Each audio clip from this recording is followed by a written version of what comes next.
It's time for another full review.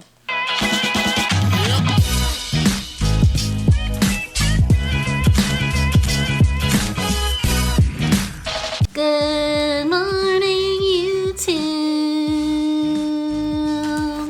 But what's up, everybody? I hope you're safe and healthy and happy and doing okay. We are back. I took the week off last week because my grandfather passed away, so I just figured I would take the time to process and hang out with family, that sort of thing. But I do really want to thank everyone who reached out to me with your condolences and stuff like that. It really meant a lot in a difficult week, but we are moving on. We're moving on from that, and we are reviewing another shoe today. Well, we're doing a full review. This is the video that I would have had last week, and that is a full review of the Saucony Triumph 20.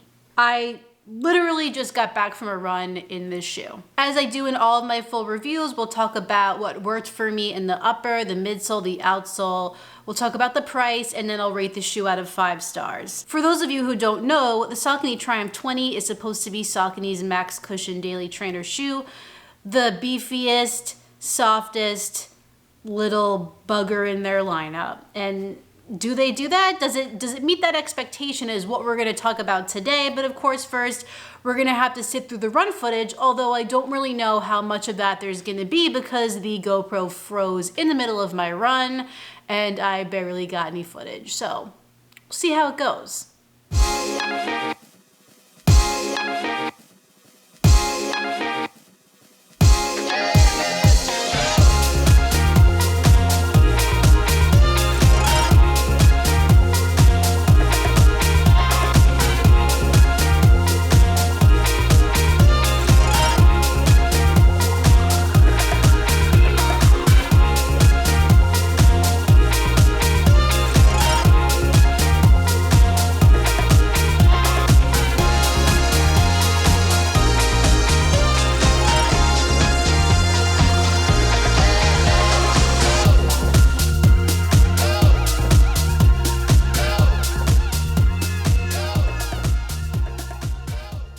Before we get started today, I do want to let you know that this shoe was sent to me by Saucony. However, they're not going to see this video before you. They can't tell me what to say, and all of my opinions are completely my own. First, of course, we'll start with the upper, and I gotta say, I really do like the upper of this shoe. It's an engineered mesh, and for a max cushion shoe, it's pretty breathable. It's not the type of breathability where in the winter months, your toes are gonna be freezing and they're gonna have to defrost over the course of the run, but it is breathable enough to get some wind passing through there so your feet aren't overheating. I also thought that the materials that they used were pretty comfortable. I know I said in my first run impressions that they are vegan or recycled or that sort of thing, so we love a greener option in an upper. I think a lot of companies are starting to do that, which is pretty cool, and I don't think it really impacts the shoe in any sort of way, so if we can do it, why not? I did welcome the padding around the ankle collar. Sometimes with these max cushion shoes, they can go a little overboard here, but they didn't. It's just really plush, comfy on my foot. And I feel like I have the perfect amount of room in the midfoot and in the toe box. I did see on Running Warehouse's website that some people commented reviews saying that they thought the toe box was too narrow. I didn't have that problem. I do have a narrow foot though, maybe that's part of it, but I have the perfect amount of room in the forefoot, and I felt like that midfoot really did give me a nice lockdown to the platform. The only thing that I will say about this upper that gave me, I guess, a problem, you could say, if that is, I did use this upper loophole here just to get an even better fit onto the platform, and it made the laces really short. So I am able to double knot the shoe, but it's a close call. It shortens the laces by a pretty significant amount. So I don't love that, but if that's the only thing that I can think of about the upper of the shoe, I'll take it. I didn't have any issues with hot spots, blisters, or irritation over my course of time in this shoe, and it's holding up really well other than some, stains here and there from dirt. It looks just like it did when I took it out of the box. So I think they did a really nice job engineering this upper. Moving on down to the midsole, Saucony uses their Power Run Plus foam here. In my first run impressions, I said that the ride of the shoe felt really smooth and like I could put it on cruise control and just kind of forget about it. And 50 miles later, I would say that I feel that exact same way. The shoe has a really smooth ride. When you take the shoe out, you're getting the protection and the forgiving landing that the Power Run Plus provides, but it also provides some spring and bounce and a little more life than some other max cushion shoes on the market. So if you are a person who's looking for a buttery soft, plush, sinking in feeling max cushion shoe, then the Saucony Triumph 20 is probably not the route that you should take. It's a little bit firmer. It has a little more response.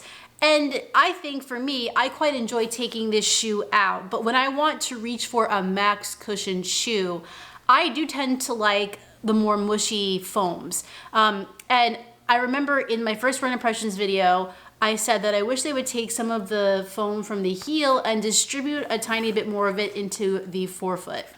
Now, here at the full review, I would say that I do still agree with my former self. I wish that it did have a little more here in the forefoot, but I will also say that I think that it opened up a bit over time, and I do feel a little more softness now in the forefoot. But while I do feel like I wish this had a little more cushioning in the forefoot, I think I also see some benefits to the fact that it doesn't. And I think that just makes it a more versatile shoe. While I wouldn't reach for this primarily for speed workouts, I think the Triumph 20 is a great shoe if sometimes you do want to do some more up-tempo workouts and just don't want a tempo shoe.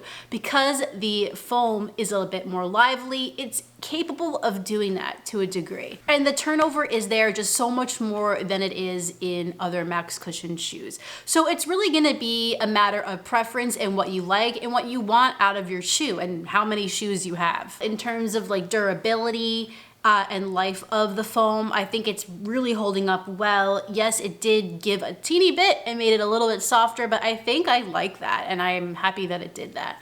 But I can see this going tons and tons of more miles. Turning this shoe over, Saucony is using some blown rubber and it is pretty durable. I've had no issues with it at all. This shoe's definitely been through some wetter days, some drier days, concrete, grass, gravel, all that stuff.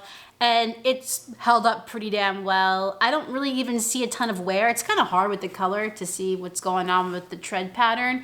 Maybe a little bit of smoothing out in the top of the forefoot, but other than that, I think it's great and it feels great on the road. I feel confident and don't feel afraid that the shoe's gonna slip out from under me.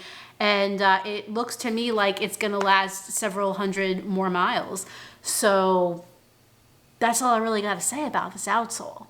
The price of the Saucony Triumph 20 is $159.95 on runningwarehouse.com, which sits in the ballpark of the other max cushion shoes on the market.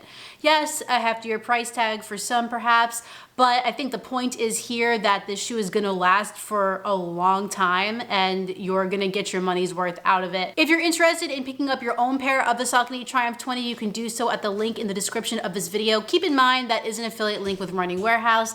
However, it doesn't mean much for you. It just helps out my channel so I can continue to make these videos. And now we have reached that time where I am going to rate this shoe out of 5 stars. Now, I think overall this is a really good package shoe. You got the solid upper, you got the midsole that can kind of do it all in a way, and you have a very durable outsole. I think for me, when I reach for a max cushion shoe, I want something a little bit softer though. I'm not necessarily looking for response all the time. So I think that judging this on the other max cushion shoes on the market, I'm gonna give the Saucony Triumph 20 3.5 out of 5 stars. I think it's a pretty solid score, and my main reasoning is when I think about the other max cushion shoes on the market, like the More V4 and like the Nimbus 25, which will be out soon, I would prefer to grab those for a max cushion feel than I would the Triumph 20. Some of you might think that those shoes are just too soft, and in that case, the Triumph 20 is probably the perfect max cushion shoe for you. Would I still recommend it? Absolutely. I will also say that I think that the Triumph 20 is a major improvement over some previous Triumphs. I haven't really loved a Triumph since the 17. That was quite a while. That was before COVID. So to get this and finally experience some of that joy and feeling that I did in a version from so long ago is a nice feeling. I can't wait to see what the Saucony Triumph 21 feels like. Maybe it'll be even better than this shoe. In the meantime, I'm still gonna run in this shoe, take it out when maybe I want a little less cush that day. Let me know in the comments down below, have you tried the Saucony Triumph 20? Do you like it? Do you not really like it? What's your take on it? Let me know. Well, everyone, that concludes my full review of the Saucony Triumph 20. If you enjoyed this video, please like it down below and subscribe. And when you're done with all that, hit the notifications bell so you can find out every time I upload a new video. According to the Running Warehouse website, this colorway is called Prospect Glass. I kind of like it. Prospect Glass. I have another video for you next week, but in the meantime, get out there, get on the grind, and don't forget to run like heller. See you next time.